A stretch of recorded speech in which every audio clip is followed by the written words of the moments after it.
a todos y bienvenidos al segundo capítulo de este renacido podcast de mínima dosis efectiva, el cual anteriormente pasaba por iCoach, nuevas tecnologías. Y bueno, en este segundo capítulo ya parece que apodamos a la sección como ideas al bazar, una mezcla entre ideas al azar o ideas gratis o opinar es gratis, porque al final mucho de lo que hacemos a día de hoy es algo de lo que nos gusta, ¿no?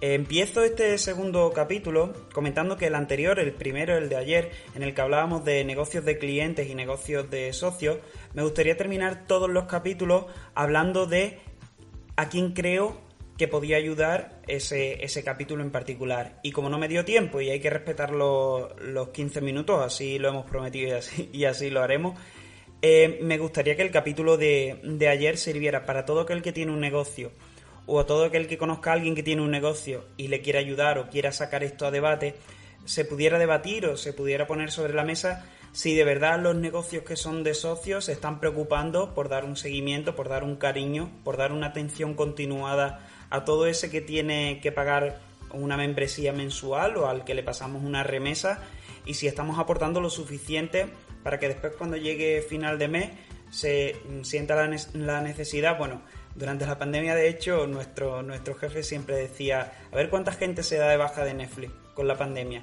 Y es que es cierto, Netflix es prácticamente ya como la luz o como el agua.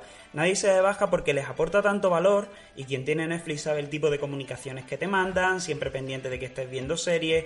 Apostamos a que ellos tienen Big Data para saber cuántas veces nos conectamos, si estamos haciendo un seguimiento de todos los correos que nos dan, tendrán leads por ahí o CTAs o Call to Action o estos caminos de migas que permiten, cuando tú clicas en el correo, saber si estás interactuando. Es decir, ellos lo saben.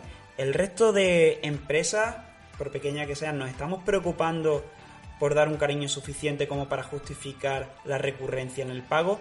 Bueno, me gustaría pues que todo el mundo, si tenemos un negocio, si conocemos a alguien, que lo pudiéramos debatir. Bien, y vamos súper rápido al tema de hoy, el culturismo natural y el otro culturismo, porque, bueno, en base a la entrevista que le hace Shub Cámara en el último episodio de AudioFit, al menos a día de hoy, 6 de agosto de 2020, el último publicado en Radio AudioFit, se entrevista a Roberto Amorosi, que es un referente en el culturismo natural en España, Escuela de Culturismo Natural, y conversan sobre todo tipo de cuestiones acerca del entrenamiento de la hipertrofia, pero sobre todo de la diferencia entre el culturismo natural y el que se basa en la química, el otro culturismo, que al parecer, según dice Roberto, siempre fue más famoso este segundo culturismo, el culturismo de los esteroides anabolizantes o de las ayudas ergogénicas no permitidas o ilegales, mientras que el culturismo natural se está abriendo un paso.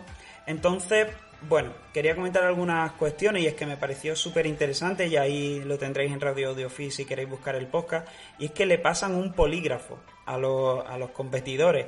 Y es que, claro, ¿de qué forma tú puedes asegurar que una persona que se hace una analítica y que siempre se puede falsear está compitiendo en igualdad de condiciones? Pero hay algo que va más allá y que se comenta, que es: ¿qué sucede si una persona se dopó hace 7 años, hace 4, hace 2, pero a día de hoy no da positivo? ¿Está compitiendo en las mismas condiciones? Creo que esto sin duda es para pensarlo, y es que desvirtúa la competición sí o sí. Y para mí el culturismo no deja de ser, bueno, no sé si llamarlo deporte, pero al menos una afición que es complicado de medir, ¿no? De hecho, ¿quién gana una competición de hipertrofia? ¿Quién gana una competición de culturismo? Yo, a riesgo de parecer ignorante, que es lo que soy al respecto, me he ido a la WNBF, a la Federación Nacional de Culturismo Natural, y en los criterios de los jueces veo que lo que puntúa positivamente para ganar es la simetría. Se puntúa simetría. La simetría se refiere a la anatomía estructural del físico, el tamaño relativo de las diversas partes del cuerpo y su forma. También el segundo punto que evalúan muy bien es la muscularidad, que se refiere al tamaño de los músculos y su forma, definición y tono. Claro, la definición muchas veces no está tan ligada al tamaño, es decir, son cosas complementarias pero no siempre van de la mano. Y también evalúan la condición, que se refiere a todo lo que no se refiere anteriormente a la muscularidad y la simetría, sino que es la exposición del físico, la postura, la puesta en escena, la capacidad de proyección y la habilidad posando. Vale, a mí me gustaría saber, porque claro, cuando evaluamos una competición deportiva, el que mete un gol de más, o al menos si se decide en penalti, gana la competición.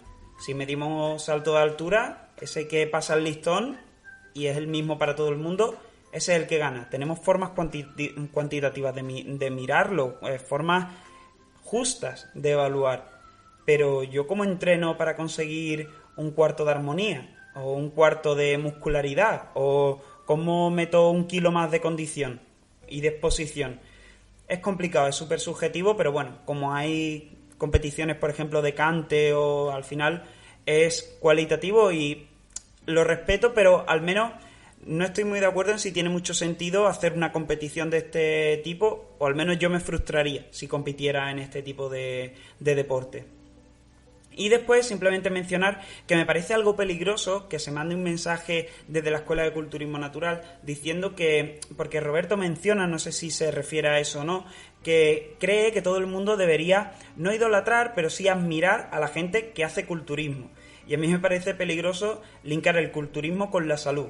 Una cosa es el entrenamiento de fuerza orientado a la salud, el entrenamiento funcional, el que nos ayuda a mejorar nuestros patrones de la vida diaria, ese que defendemos, y sobre todo cuando estudiamos la ciencia de la actividad física y el deporte, se pone en boga y no hay ningún problema. Pero ¿es realmente sano, natural, per se, entrenar para aumentar la masa muscular y la hipertrofia, es decir, el aumento del espesor del músculo per se? Yo lo dudo mucho, es decir, de hecho el cuerpo naturalmente no tiende a mantener ese tamaño muscular. De hecho, si lo dejamos durante un tiempo, volverá a la homeostasis. Entonces, muy natural, estar muy grande, no creo que sea. De hecho, ponerle más músculo a una estructura articular o a una estructura ósea, dudo también de que sea lo más saludable del mundo. De hecho, y bueno, arriesgándome a resultar un poco impertinente, no sé, o que no le guste a todo el mundo, no es las personas que están muy hipertrofiadas, no son al final gordos con ese sobrepeso muy bien repartido, es decir, que ese músculo le permite, pero no deja de ser poco funcional, o tienen que llevar unos hábitos de vida X para poder mantener ese nivel de masa muscular. Lejos de sentir envidia insana, sí que a mí, yo por su capacidad de tener continuidad en el entrenamiento, de sacrificio, sí que respeto totalmente, pero igual no lo comparto mucho. Y antes de que pase más tiempo, para que esto no sea solo debatir, hablar por hablar, decir que sin duda, para cerrar eso, que para mí el tiempo que lleves sin ciclarte no importa. Si te has ciclado, para mí has cruzado la línea, y si has contado con una ventaja competitiva, si te ciclaste hace 3 años, puede ser que este año, cuando empiece la competición, tengas una base mejor que la anterior. Y para mí es como el que roba. Si da igual un poco la cantidad, aunque no dé igual, sí que da igual de cara a la legalidad. Si robas hay que penalizarlo, y para mí no deberían de competir culturistas que se hayan ciclado con culturistas que son totalmente naturales. Pero como es imposible demostrarlo, incluso con estos métodos de polígrafo, por ejemplo, e incluso teniendo en cuenta que saben con las contracciones anales, y bueno, no sé si dejan muy claro eso, si tiene mucho que ver con la capacidad de decir la verdad. En definitiva, a lo que veníamos, últimos 5 minutos para dedicarlo a mi opinión sobre el entrenamiento de hipertrofia. Y vamos a hablar de entrenamiento de la hipertrofia siempre recordando que, para mí personalmente, creo que no hay ningún resultado en ningún tipo de entrenamiento, en ningún objetivo fitness, sea cual sea, sin nutrición y sin descanso. Es decir, hablar de entrenamiento de hipertrofia y de volumen, y de que si 12, 15 series efectivas, o de si tensión mecánica, estrés metabólico, sin hablar de que esa persona es capaz de respetar un hiperávit calórico, muchas veces que nos centramos en cosas pequeñas pero no respetamos las cosas grandes. ¿Qué es lo que sí, teniendo en cuenta que la nutrición y el descanso y la recuperación acompañará, sí que metería en un entrenamiento de hipertrofia? Bien, yo me centraría ante todo en encontrar el punto entre el mínimo volumen efectivo, ese mínimo volumen de entrenamiento que nos va a permitir una adaptación positiva, y el máximo volumen recuperable, que muchas veces, aunque parezca mentira, sobrepasamos. Entonces, eso realmente no es fácil determinarlo para cada persona, pero tras más de un año planificando para hipertrofia, lo cierto es que ¿para qué hacer más de lo necesario al empezar? Hay una serie de guidelines o de líneas de trabajo por las que comenzar que ya nos dicen un poco por dónde orientarlo. Es decir, ¿por qué no empezamos por 14 a 16 series por grupo muscular por semana? Que parece ser que es lo que más funciona, pero ¿y si con 8 series por grupo muscular y por semana ya funciona? ¿Para qué hacer 14? ¿No estamos perdiendo un poco rango de mejora? Nos dicen que elijamos entre 3 y 4 ejercicios por grupo muscular en cada estímulo de entrenamiento y que la frecuencia entre 1 y 3, siendo 2 probablemente la más efectiva. Pero antes de centrarme en eso, bueno, si quisiera aprender sobre hipertrofia, seguramente seguiría a referentes como compañeros Eneco Bach, Carlos Alix, Jeremy Etier, John Rushing, Brad Schoenfeld, Sergio M. Coach en España, Álvaro Guzmán de Trainology. Hay un montón de gente que sabe de esto. Empezaría a seguirles desde ya. Y después lo que haría sería empezar por lo más sencillo posible y ser lo más constante posible. Es decir, repetir y ver cómo va evolucionando mi cuerpo. De hecho, tomando como referencia un post espectacular de Flow High Performance, probablemente el mayor descubrimiento para mí de 2020 en cuanto a entrenamiento, unos australianos que publican en YouTube y en Instagram, que es una maravilla.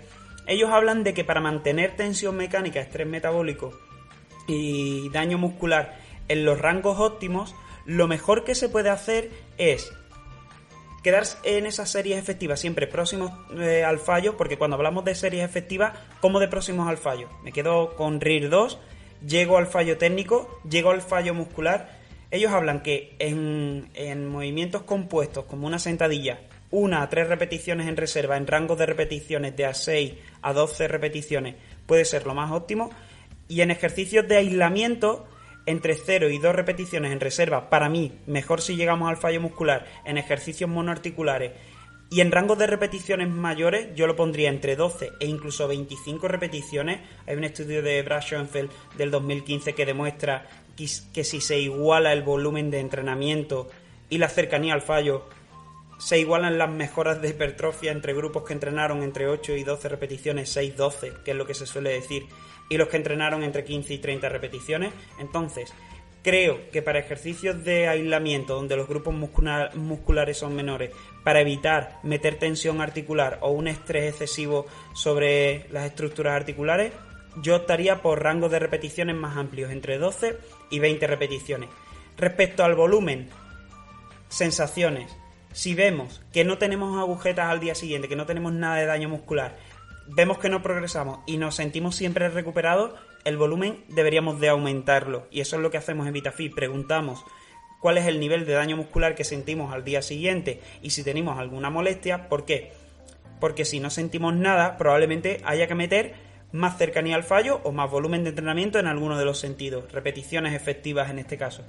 Y si empezamos a sentir que perdemos las ganas de ir a entrenar, que nos sentimos poco recuperados o que tenemos daño en las estructuras articulares, hay que bajar el volumen probablemente o hay que reenfocarlo. Otro aspecto muy importante es, para mí, la conexión mente-músculo cuando se trabaja la hipertrofia. ¿Por qué? Porque muchas veces programamos ejercicios como la sentadilla que nos cansan más a nivel metabólico que lo que somos capaces de fatigar el cuádriceps. Entonces, para eso yo utilizaría sin duda ejercicios de aislamiento. Mi sistema no debería estar más preocupado de mantener el equilibrio, por ejemplo, en una sentadilla con barra, que de estar trabajando el cuádriceps en sí. Ejercicios compuestos, por supuesto, pero si no me hacen sentir el músculo objetivo, si no tengo una conexión mente-músculo, sobre todo en los ejercicios de aislamiento, que me permita sentir el músculo, no estamos haciendo probablemente el trabajo. 30 segundos para terminar. Me gustaría que todo esto sirviera a ese entrenador o a cualquier aficionado a la hipertrofia que le guste entrenar, dejar a debate si les parece el culturismo un deporte legal, lícito y justo en cuanto a la evaluación, e igualmente, si esto gusta, simplemente comentarios, y me encantaría volver a poder tratar el tema en posteriores episodios, incluso tratarlo con alguien adicional. Un abrazo a todos.